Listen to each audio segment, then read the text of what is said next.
EV vehicles batteries మ్యానుఫ్యాక్చరింగ్లో China నుండి import చేసిన rare earth మెటీరియల్స్ని ఎక్కువగా యూజ్ చేస్తారు. వాటితో పని లేకుండా ఓలా 2024 ఎండింగ్లో ఓన్గా లిథియం అయన్ బ్యాటరీస్ మ్యానుఫ్యాక్చరింగ్ని భారత్ సెల్ పేరుతో స్టార్ట్ చేశారు. దీనివల్ల అడ్వాంటేజ్ ఏమిటంటే ఇన్ కేస్ గ్లోబల్గా ఏదైనా ప్రాబ్లం స్టార్ట్ అయ్యి చైనా కనుక రేర్ ఎర్త్ మెటీరియల్ సప్లైని స్టాప్ చేస్తే ఈవీ వెహికల్స్ మ్యానుఫ్యాక్చరింగ్ ఆగిపోతుంది. రీసెంట్గా బజాజ్ ఎలక్ట్రిక్ సేల్స్ చూస్తే అర్థమవుతుంది. 2025 జూలై వరకు టాప్ 1 and 2 పొజిషన్లో ఉన్న బజాజ్ ఈవీ స్కూటర్ సేల్స్ ఆగస్టులో టాప్ 1 నుంచి 5th ప్లేస్కి పడిపోయింది.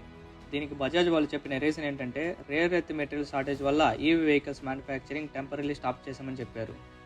ఈ భారత్ సెల్ వల్ల ముఖ్యంగా ఓలా కంపెనీకి 2 అడ్వాంటేజెస్ అయితే ఉన్నాయి. మొదటిది, ఓన్గా మ్యానుఫ్యాక్చరింగ్ చేయడం వల్ల కాస్ట్ అయితే తగ్గుతుంది.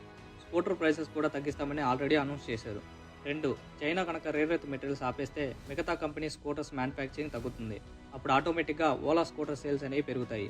అంతేకాకుండా ఓలా భారత్ సెల్ని మిగతా కంపెనీస్ కొని వాళ్ళ స్కూటర్స్ మ్యానుఫ్యాక్చరింగ్లో యూజ్ చేసే ఛాన్స్ ఉంటుంది.